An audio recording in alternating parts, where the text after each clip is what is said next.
Buenas tardes. Es un placer compartir con ustedes desde la distancia algunas ideas y más que ello, unas reflexiones.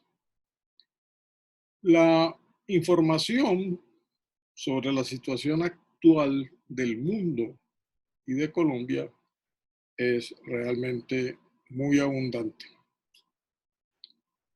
Al igual que las perspectivas acerca de la pandemia. Por ejemplo, han aparecido informaciones internacionales, eh, no de ahora, no de ayer, que probablemente vamos a tener que enfrentar a nivel mundial cerca de 2 o 3 olas de contagios con las consiguientes consecuencias. Ojalá ninguna, pero evidentemente van a haber fallecimientos. El secretario de Salud de Bogotá estima que para el año 2021-22, 6 millones de bogotanos estarán contagiados. Y es algo, un virus que vino para quedarse con nosotros. De manera que la gran esperanza es las vacunas. Como ustedes saben, ya hay 2 resultados, uno en China y otro en la Universidad de Oxford, en Inglaterra, que han dado resultados positivos en macacos, unos monos que tienen características similares a los de los humanos y que han sido empleados en los dos sitios. Y las universidades de los Estados Unidos y las de Colombia, y obviamente en Europa, pero es un panorama diferente, enfrentan hoy día una pregunta que tiene que ver con ustedes. Como no sabemos cómo se va a desarrollar el entorno que colabora con la pandemia o que la frena, y tampoco sabemos cuáles son los efectos económicos, sociales y políticos que la pandemia está produciendo. Lo que sí sabemos es que las universidades enfrentan por el momento, ojalá sea así por el momento, el reto, un reto muy importante para la sociedad y para ustedes, de manifestarles, de convencerlos que bajo ninguna circunstancia ustedes deben desertar. Si uno mira lo que ustedes han hecho, han dado un paso trascendental, unos más que otros en el sentido de que están unos semestres más adelantados. Nuestra universidad está haciendo toda clase de esfuerzos para que ningún estudiante deje de volver a las aulas. Tampoco hay que ocultar que vamos a tener quizás algunas dificultades que son consustanciales con las del país. Afortunadamente, pues contamos con medios tecnológicos, medios digitales, que en algo nos pueden ayudar a sobrellevar este distanciamiento que hemos tenido por fuerza mayor. Pero también es la oportunidad para decirles, hoy día más que nunca, algo que yo les mencioné siempre, y es que la educación de ustedes, por diversas razones que no vale la pena enumerar ahora, descansan fundamentalmente en su esfuerzo. De hecho, siempre ha sido así. Pero la cantidad de información, de análisis, de ensayos, de investigaciones, hoy en día, tanto en Colombia como en el mundo, son prácticamente imposibles de presentar mediante el método tradicional de que alguien va a un salón, ustedes escuchan, preguntan, cuestionan, reflexionan y luego se someten a unas pruebas con el fin de certificar de que tienen un grado, dijéramos entre comillas, de aprendizaje suficiente para pasar a los otros cursos. La pandemia ha puesto más que nunca en escena, de frente a ustedes, el principio de que cada vez más y más el profesor, como les he dicho una y otra vez, es una especie de Sherpa, es un guía, y particularmente en el caso mío, yo lo llevo al pie del monte Everest. De ahí en adelante, todo el esfuerzo es de ustedes, no mío.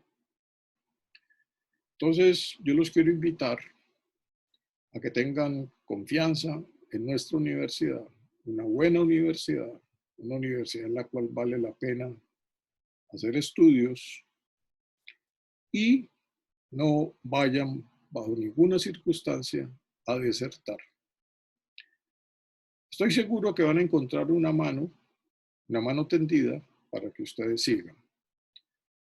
El costo social que tiene para Colombia que ustedes abandonen es sumamente elevado, pero el costo personal es también muy elevado. De manera que yo los quiero invitar a pensar en su futuro, cuidando lo que hasta ahora han logrado. Volviendo al tema que nos ocupa, realmente tenemos tres escenarios. El primero es que probablemente, casi con toda seguridad, vamos a enfrentar unas situaciones de recesión, ya no a nivel de países, sino a nivel mundial. La primera puntada se recibió ayer cuando, siguiendo la costumbre actual de hace unos años, de medir los cambios en el Producto Interno Bruto trimestralmente, se encontró que la gran locomotora del mundo, la gran potencia, los Estados Unidos, habían tenido un bajonazo en el crecimiento de su Producto Interno Bruto de 4.8%. Esa cifra supera de lejos la que tuvo esa economía en la gran crisis del año 2008, 2007-2008, que por alguna razón, y es muy interesante, no es algo que tengamos muy presente, porque Colombia pasó bien, tuvo un mar relativamente tranquilo, y la tempestad ocurrió en Europa y en Estados Unidos y tal vez en otros países. A nosotros, repito, el barco relativamente se balanceó, unas olas gigantes, pero al fin y al cabo pasamos. Pero ahora es totalmente diferente. Los pronósticos, las adivinanzas, porque no es otra cosa que eso, que se suelen hacer, las expectativas sobre la tasa de crecimiento de la economía colombiana y del mundo son francamente preocupantes. Hay quienes, inclusive se atreven, como decía un titular de un periódico, que de golpe vamos a repuntar con una gran cifra el año entrante. Realmente no es posible. Por muchas razones, veremos algunas. Entonces, la primera escena, primer escenario que tenemos que pensar ahora, es que de una parte enfrentamos una situación económica, social y política que no habíamos presenciado antes en ningún periodo de la historia, tanto del mundo como de nuestro país. El segundo escenario, y me excusan por volverlo a repetir, es que hemos descubierto, así, descubierto, que en Colombia tenemos una economía más bien raquítica, una economía cuyos cimientos no son esos grandes pilares o esas grandes columnas que uno ve en algunas construcciones de edificios de 80, 90, 100 pisos, para utilizar un símil que yo creo que es adecuado. Entonces, repito, hemos descubierto a los pobres. ¿Y por qué es una economía raquítica? Por una razón muy sencilla.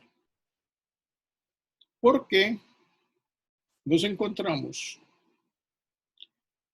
que lo que llamamos generalmente clase media, para no hablar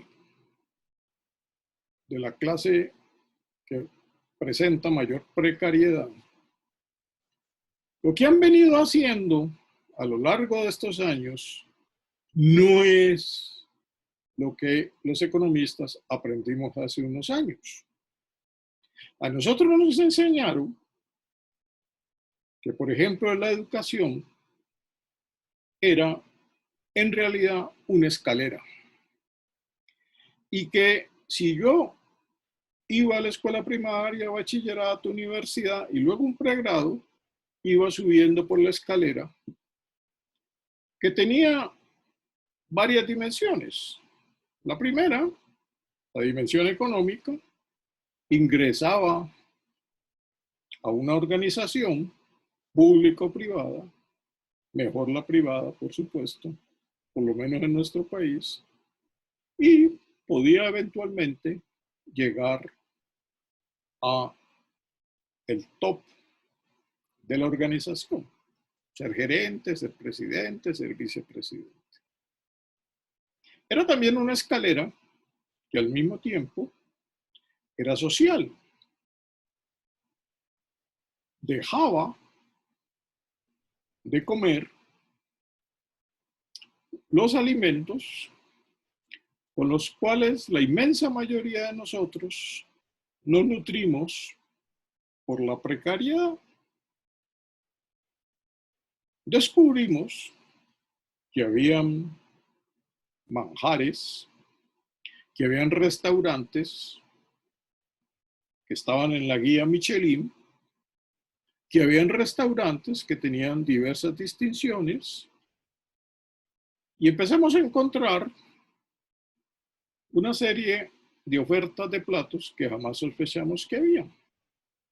De ahí, entre otras cosas, surgió la teoría de los bienes inferiores, que básicamente eran aquellos bienes que yo consumía, ¿no? Como las entrañas del ganado vacuno, porque eran baratas, porque yo recuerdo que uno iba a la galería y el carnicero muchas veces la regalaba. Entonces se suponía que cuando el ingreso de uno aumentaba, a la par que aumentaba el peso de uno dejaba de consumir esos bienes para pasarse a bienes alimenticios más sofisticados. Dejábamos la cuajada y comíamos ya quesos de varios meses o años de maduración. Igual pasaba con los licores. Abandonábamos el tradicional guaro para pasar a tomar, por ejemplo, en una escala, el whisky de Malta. Y al mismo tiempo, entonces, eso significaba que había una dimensión social que uno iba subiendo y empezaba cada vez más a arañar, a establecer una especie de pico en Flandes, una especie de sitio en la élite o muy cercano a la élite. Era lo que en inglés se solía denominar un hombre hecho a sí mismo. La mejor manifestación era el sueño americano. Yo emigraba allá o a Europa y posiblemente podría tener mejores ingresos, mis hijos tendrían educación, yo la podría lograr. Entonces, esa escalera tenía esa otra dimensión, repito, a la par que la económica. Y había una tercera dimensión, y es que por estar cerca de la élite o por estar en ella, yo tenía una cercanía inmediata o casi inmediata a los círculos de poder, a los círculos de poder económicos, sociales y políticos. Pedía una cita con un ministro, se me concedía, probablemente tenía acceso a una cita con el señor presidente y probablemente ocupaba algún espacio en las revistas como Hola, como Fucsia, ¿no? Etcétera, etcétera, o como la parte final de la revista Semana hace un tiempo. Hoy en día hemos descubierto, gracias a la pandemia, que la escalera no existía. Eran más bien una especie de butacos que alguien colocaba para ascender. Y para después impartir su sabiduría de cómo llegó arriba a los que se quedaron abajo. Y peor aún, descubrimos que era que no había escalera, sino que era un tobogán. Uno de los concursos más interesantes que tenemos en los campos de Colombia es subirse en una guadua que está untada de alguna sustancia deslizante. Y obviamente el premio consiste en llegar a lo más alto de la guadua y llevarse el premio. Pues hemos descubierto que la clase media realmente empieza a trepar con mucha dificultad por el tobogán, no de arriba hacia abajo, sino de abajo hacia arriba. Y que es muy fácil rodarse. De hecho, la inmensa mayoría de los colombianos sueñan con intentar subirse al tobogán, pero ni siquiera lo logran. Eso es lo que hemos descubierto ahora con la pandemia. Y por ello viene el uso continuo, permanente, de una palabra que vino a quedarse con nosotros, con la cual se designan aquellos que cuando van subiendo por el tobogán, fenómenos como los de la pandemia los hacen volver al piso, para no hablar de la clase precaria. Hemos hecho el gran descubrimiento científico, como el que hizo el director de Planeación Nacional, que esa gran parte de la clase media era un inmenso número de personas, millones de personas, que sobrevivían precisamente por el trabajo diario. Una especie de rebusque más sofisticado que el de la clase de mayor precariedad. Entonces, tenemos, repito, el primer escenario, que es la situación económica y la situación nacional. Una situación francamente preocupante.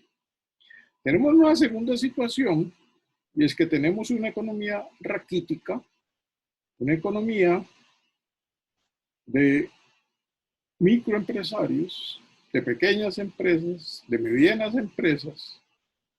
Las grandes o grandes son 7.000 y eso se refleja en los contribuyentes, entre 2.500 a 3.000, en una población de 50 millones de habitantes. Tenemos un tercer escenario, que es el que no le hemos puesto cuidado, pero que gracias a algunos centros de investigación, como de justicia,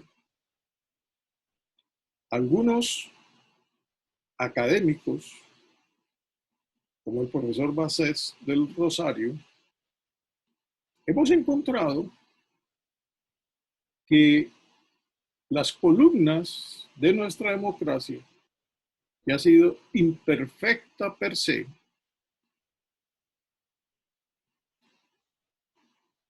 con unas metas establecidas en la Constitución por lograr, ahí vamos, presenta también una situación que realmente no nos ha llamado la atención.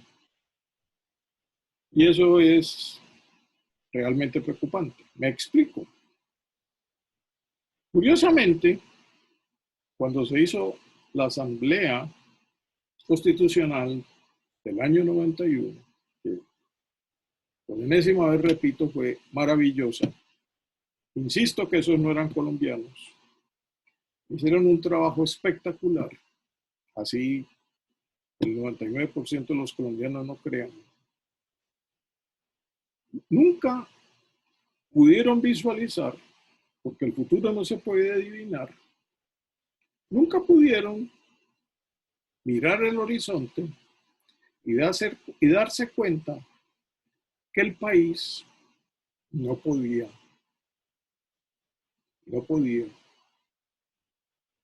enfrentar a nivel del gobierno central una situación como esta.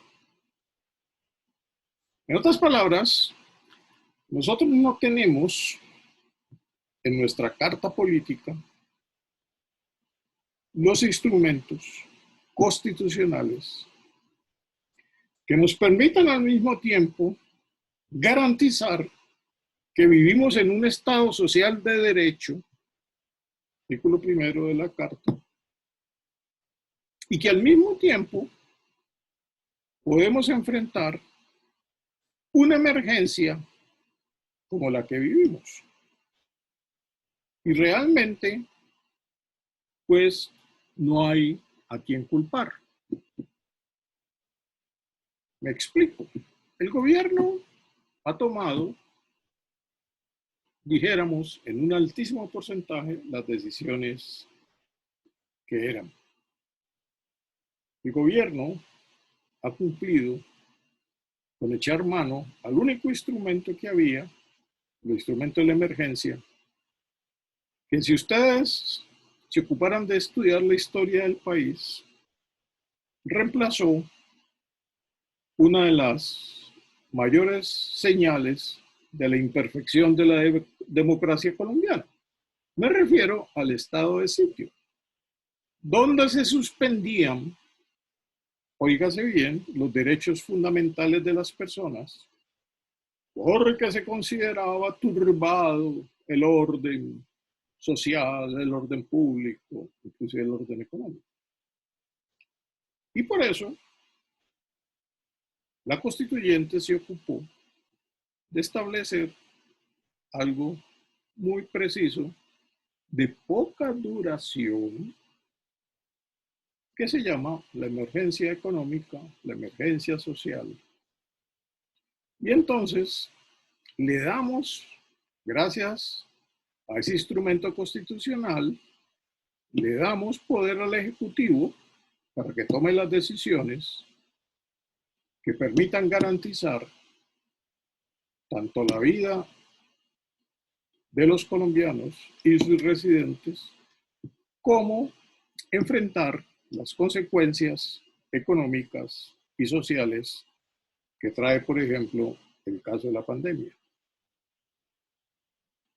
Pero eso, ojo, no nos puede dejar o hacer a un lado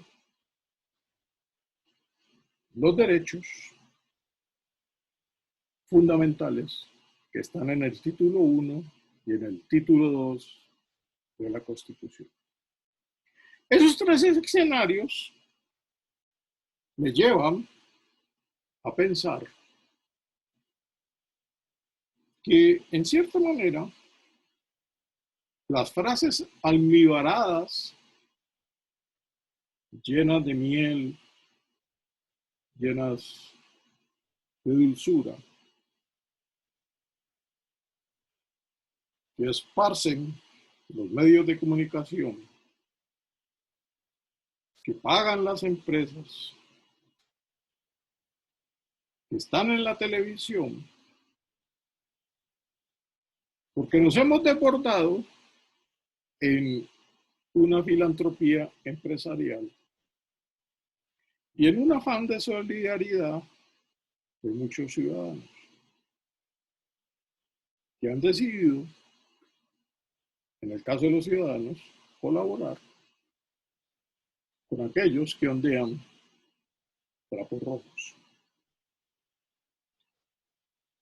En el caso de las empresas, pues mi carácter de iconoclasta, la filosofía empresarial, yo la calificaría en este momento, con todo respeto, que son una especie de evoluciones. Eso lo aprendí de Facundo Cabral, o sea, no es original de mi parte. Pero está bien. Entonces, en esos tres escenarios que realmente se analizan, que realmente se investigan, el último de cómo preservar los derechos fundamentales en esta situación, que no es que no nos preocupe, pero que están reflejados en buena hora en muchísimas partes, perdón, en muchísimas demandas que han hecho entidades como de justicia o profesores universitarios de derecho ante la Corte Constitucional, porque ella tiene como guardiana de la Carta de 1991 la obligación de examinar el gran número de decretos que el gobierno nacional ha producido. Aunque por ahí hay una que otra trampita del gobierno, pero es entendible. Pero esos tres escenarios dejan por fuera, y en cierta manera es lógico que quede por fuera por ahora, la gran preocupación que deberían ir cultivando ustedes. Yo les he mencionado que ustedes son la segunda línea. La primera línea es el sector salud. La segunda línea, que está en entrenamiento, como si estuviesen en un campo de entrenamiento militar, están en un campo de entrenamiento profesional, son los encargados de una parte, no del futuro, como nos solían decir a nosotros, como quizás les han mencionado a ustedes. No. Se trata de apoderarse de la gestión pública y de la gestión privada. ¿Para qué? A mí, personalmente, como ciudadano, me preocupa mucho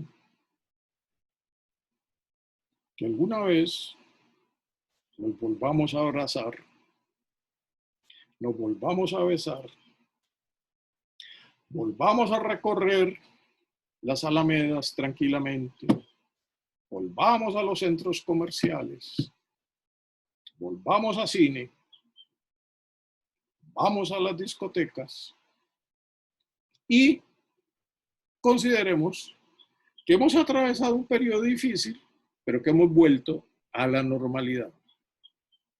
O sea, lo que me preocupa, y por eso ustedes deben ser la segunda línea que reemplaza la primera línea, es que ustedes deben entrar a actuar en esa gran distancia que hay entre el salón de ministros, donde el presidente se sienta en mullidos asientos con ministros o funcionarios, altos funcionarios del Estado. Y nos dicen, nos cuentan, no solamente cómo están las cosas, sino se usa mucho la palabra y vamos a. Pero fuera de ese salón, fuera de esa amable camaradería burocrática, la realidad afuera, en el campo de batalla, es totalmente diferente. Allá no llegan, no se cumplen las promesas. Y no necesariamente porque haya mala fe. No necesariamente porque los que están sentados allí son incapaces. No, ni más faltaba. Muchos de ellos tienen una excelente preparación universitaria para estar en el gobierno de cualquier país. Pero la incapacidad de gestión, tanto en el sector público como en el sector privado, es gigantesca. Es increíble, pero al mismo tiempo una situación macondiana. Por ejemplo, yo les voy a volver a enviar el documento que se remitió esta semana. Y ustedes van a encontrar que el DANE tiene un instrumento maravilloso para que uno pueda visualizar en un escritorio la situación de pobreza y demás en cada ciudad del país. Y puede encontrar todo un conjunto de variables que son sumamente útiles para las políticas públicas, para los diagnósticos previos a las políticas públicas. O sea, es macondo. O sea, nosotros no es que carezcamos de muchas de las cosas que son necesarias para hacer las políticas públicas, para hacer una gestión pública, pero no solamente pública, también privada. Porque en ambos casos, necesitamos que la segunda línea actúe. Y actúe para ver si hacemos algo diferente a volver a la normalidad y en cambio, si somos capaces de actualizar la gestión hacia un futuro que no sabemos cómo será, pero que evidentemente contamos con las herramientas necesarias en este momento para ese gran impulso. De manera que en vez del tobogán tenemos una escalera. Es increíble, por ejemplo, la corrupción que uno podría esperar disminuyera, o por lo menos se tomaran unas vacaciones, descansaran, pero es absolutamente increíble ver cómo se facturan algunos bienes alimenticios con unas diferencias abismales. Pero miren, en el DANE, y lo voy a incluir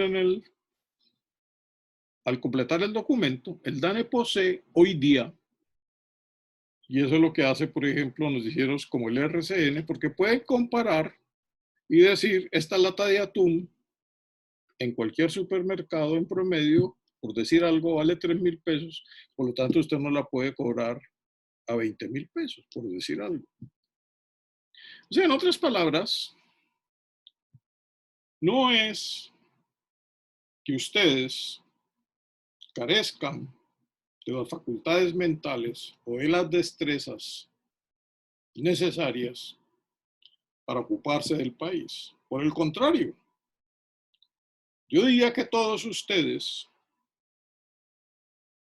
como vienen de las trincheras, como traen barro en las botas, son las personas ideales para reemplazar a la primera línea. A mí me gusta mucho el símil de los ejércitos. Para mí, el oficial más importante en un ejército son los sargentos, no los oficiales. Los sargentos, esos viejos que laten acostados, les han enseñado a los soldados y son los encargados de enseñarles a los oficiales. De manera que en toda esta cháchara, lo que les quiero invitar es, uno, a que permanezcan en la universidad, vale la pena, y dos, no piensen en volver a la normalidad. Eso va a pasar, tarde o temprano. Piensen en cómo carachas podemos hacer, y eso les toca a ustedes, porque nosotros fuimos incapaces, les toca a ustedes hacer una Colombia diferente, una Colombia con escalera y no una Colombia con tobogán. El profesor Basset, creo que se pronuncia así, es un francés que enseña a la Universidad, repito, del Rosario. Y una de las columnas que él tiene, la incluí en la lista de lecturas. Al igual que la columna de uno de los mejores constitucionalistas de Colombia, Uprimi. Y le voy a poner un documento, creo que es de 38 páginas, que la Organización de Justicia ha presentado a la Corte Constitucional sobre eso que les estoy hablando, de la necesidad de actualizar la Constitución en la parte necesaria para enfrentar este tipo de situaciones que probablemente las vamos a volver a vivir. La Constitución de nosotros es algo maravilloso. Tiene una parte que es el título 1 y el título 2, que jamás se pueden tocar. Se llama el coto vedado, dicen los neoconstitucionalistas. Ahí está la esencia de la República, está la esencia del Estado Social de Derecho. El resto de capítulos son para modificarlos. Son para modificarlos de acuerdo con las necesidades. Y entonces, ese es el trabajo que ustedes tienen que hacer. Yo nunca pensé que esa cháchara mía de que la ideología, la filosofía política, la política partidista, la política económica, la política pública y la gran pregunta, ¿quién beneficia?, fuera a cobrar tanta vigencia como la que veo ahora. Entonces, ustedes tienen que nutrirse, no solamente en todas las profesiones, tienen que nutrir su experticia en administración, en economía, en contaduría, en trabajo social, en cualquier otra actividad. Tienen que nutrirla de la savia constitucional que tiene una razón de ser. Celebro también, y es muy interesante, el paso que ha dado el gobierno, y es curioso, de adoptar un patrón de desmovilización individual, no grupal, con los grupos organizados de todas las pelambres que tenemos en Colombia. Ese es un gran paso. Ya salió el primer decreto, el 601 de este año, y el alto comisionado de la paz va a sacar el otro decreto, o el presidente mejor, me perdonan, y ahí está la ruta, que es, curiosamente, ver para creer, bastante parecida a la que se adoptó con las FARC.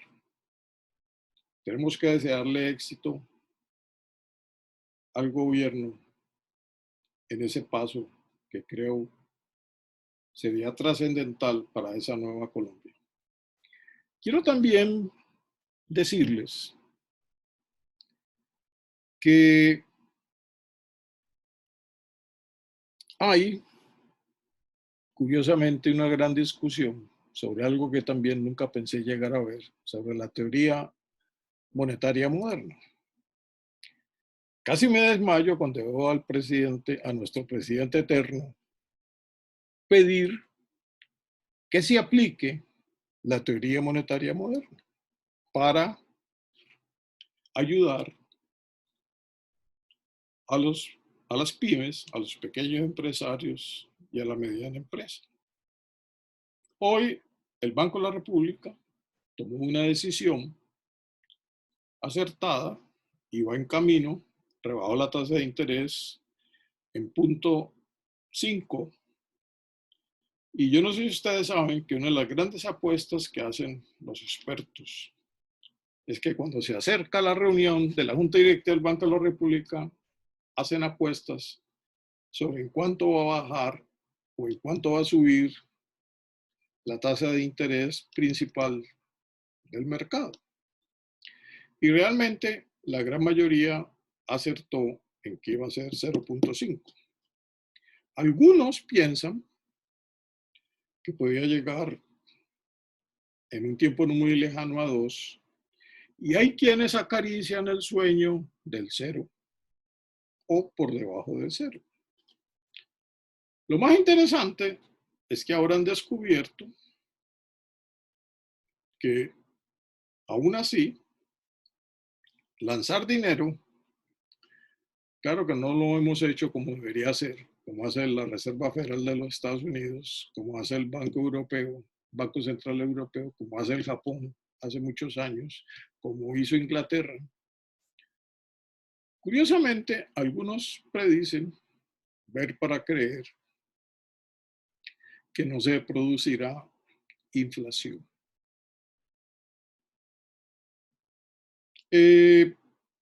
Entonces, quiero dejarlos con estas ideas para que ustedes ojalá lean.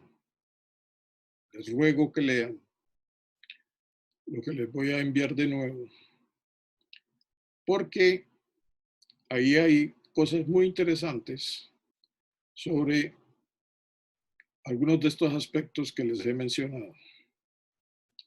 Y recuerden siempre que la parte política es fundamental. En estos días, también, yo no sé por qué, y eso me extraña mucho, los colombianos hablamos de polarización. La polarización siempre ha existido en Colombia y en el mundo. ¿O es que ustedes creen que el gobierno español actual no enfrenta una posición dura?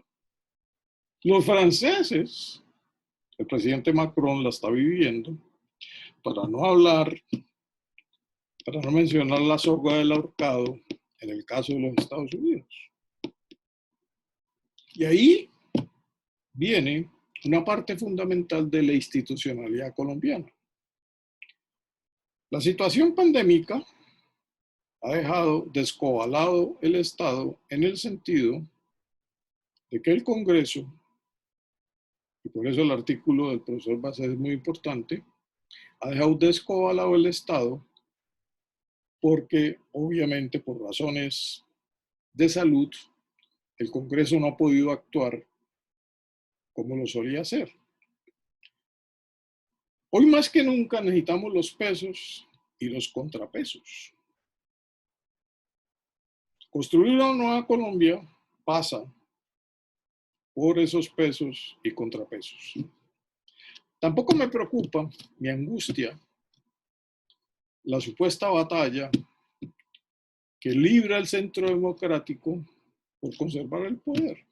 Eso es natural, eso es consustancial a la actividad política. Si yo llego al poder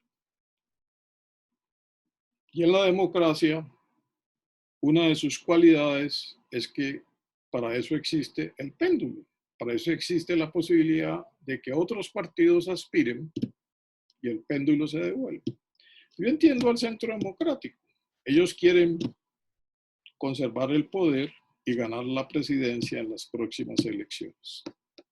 Y esa va a ser una situación muy interesante, una situación para aprender, pero también para decidir. De manera que a mí no me preocupa eso. Y me alegra también ver, porque eso es consustancial, y también entiendo los ataques contra personas como la alcaldesa de Bogotá o el alcalde de Medellín, porque yo no sé por qué nunca podemos entender que cuando uno hace política, uno aspira, es natural, es un derecho, uno aspira a seguir en ascenso. Y estas personas jóvenes tienen todo el derecho, además toda la preparación, para que al final puedan aspirar a otros cargos. Y también entiendo los ataques que se hacen.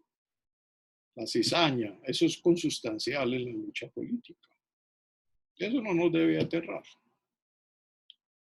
Lo que sí debemos es aprovechar para ver, por ejemplo, los resultados, dos resultados. Uno, termino rápidamente, de la encuesta sobre la favorabilidad que gozan los alcaldes de las principales ciudades y el presidente. Con otra encuesta que también les voy a mandar, que lleva 25 años realizándose en el país, sobre qué pensamos los colombianos. Y eso es particularmente interesante, porque ahí se tocan toda una serie de tópicos que tienen que ver con la situación actual. También supimos hoy la tasa de desempleo, 12.6, la baja en la tasa de participación, o sea, las personas que quieren estar en el mercado laboral y no pueden, y vendrán 10 más aciagos en el empleo, a menos que los economistas ortodoxos decidan que sí se puede hacer algo en el Banco de la República, que afortunadamente es una institución quizás la primera, la más ejemplar en el país. Les reitero que no hay posibilidad de desertar. Ustedes tienen una obligación con el país, con ustedes, con sus familias, y no pueden desperdiciar el barro que tienen las botas que han utilizado hasta ahora. Ustedes son el presente. Les deseo un buen fin de semana y les reenvío el documento. Hay una cosa muy interesante ahí que he olvidado y rápidamente voy a aprovechar. Para que ustedes vean las condiciones de pobreza, hay una foto en cómo los pobres de los Estados Unidos piden en los bancos de alimentos, que allá son grandes empresas, no empresas constituidas en el último afán, sino existentes desde hace muchos años, que mueven millones de dólares, cómo la gente va en carro.